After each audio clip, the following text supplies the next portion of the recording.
Hello. I'm not a fan of public speaking, so I'm going to take this one step at a time.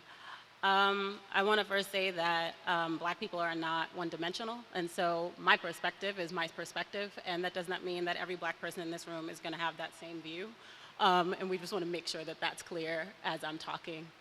When I think about fear in the Black community, I think it is directly related to white supremacy, colonialism, slavery, and all of those things. Black people didn't wake up one day and just become afraid. When you travel to Ghana, there's a community called Nzulezu, and they actually built the entire community on stilts. You have to take a boat to get there because they were running from slavers. They had heard stories of people disappearing, and so the way to deal with this was to pick up your entire village and move them someplace where they would be safe. There's communities on mountaintops for the same exact reason.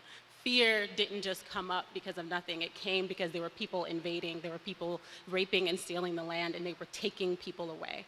That fear didn't change. The fact that it's 2019 and I'm standing up here having the same conversation that my mother had, my grandmother had, my great-grandmother had, and her before her, is a sign that we have not moved forward far enough that we can stop having these discussions. And I think that that does go back to this conversation about education and what's going on in the schools. I have never done a project on slavery. I've never done a project on what that meant. I've never done a project on colonialism to understand anything about the history of my people and what that means to be in this country. What does that mean to be Black, Black American, Black within the diaspora? There's no linking that in our education system or in our conversation.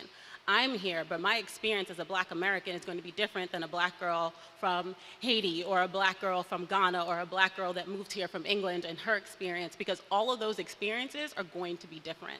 And we don't talk about any of them. There's no conversation and there's no intertwining.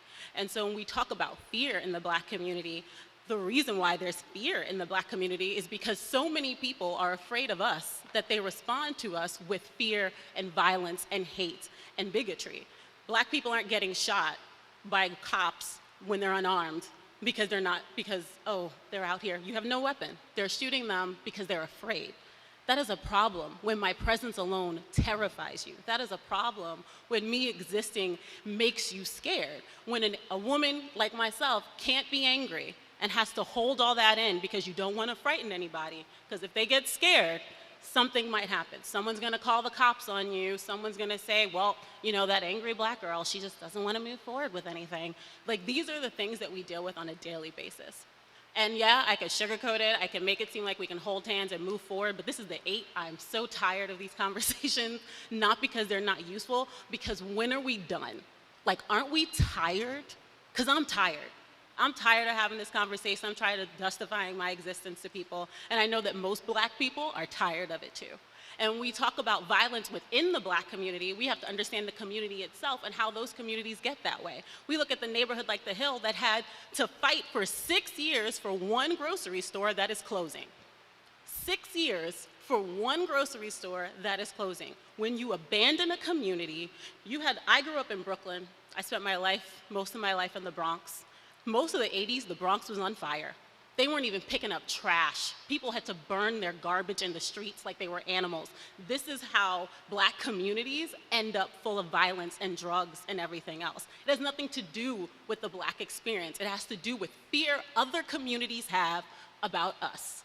And in turn, we become this isolated group with no outlet and nothing else to do. What do you do in a community where there's no jobs and no access, and every time you step out, you have to think about, how do I talk? How am I dressed? I don't want to offend anybody. This idea of code switching, that you speak one way when you're around other Black people, but you have to watch how you talk around other people because you don't want them to think that you're ignorant or that you're aggressive or that you're uneducated. There's no blending in. I'm going to walk into a room, you're going to see my hair and see my skin, and it doesn't matter how much education I have, it doesn't matter how many countries I've been to, you're going to see me for exactly who I am. And that's it. My skin color is exactly what people see. That's the first thing that they notice. And the reality is that race in itself is socially constructed. Well, who created it? It wasn't us. We did not wake up one day and decide, you know what, let's be Black and let's be at the bottom of the totem pole. That's not how that happened.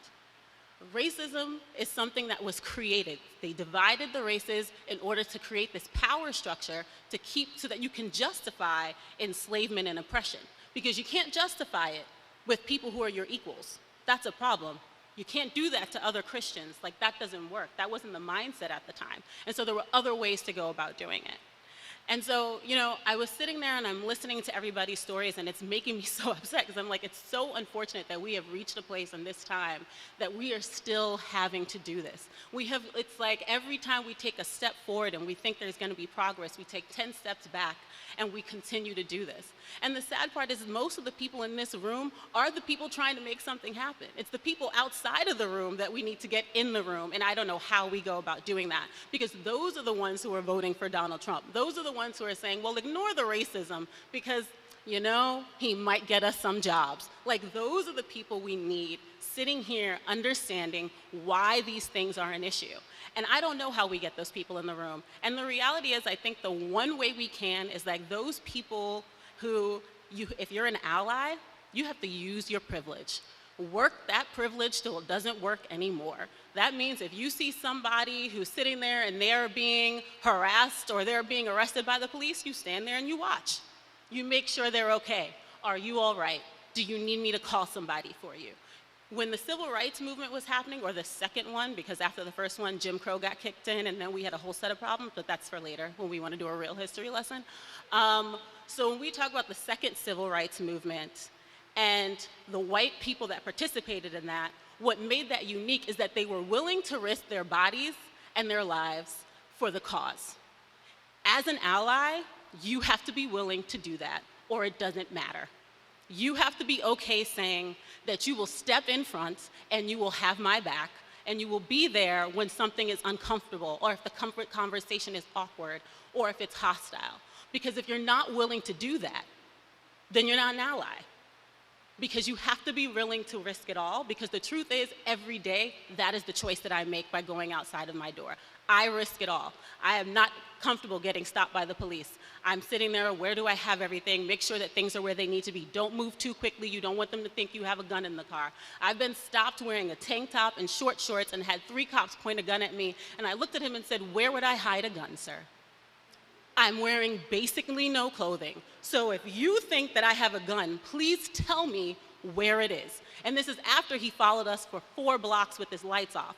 So these are the things that happen on a daily basis. My fear has nothing to do with people who look like me. My fear was created by those who don't, who are afraid of me. And I constantly have to be reminded of how do I make sure that I don't scare anybody so that I don't get shot or arrested.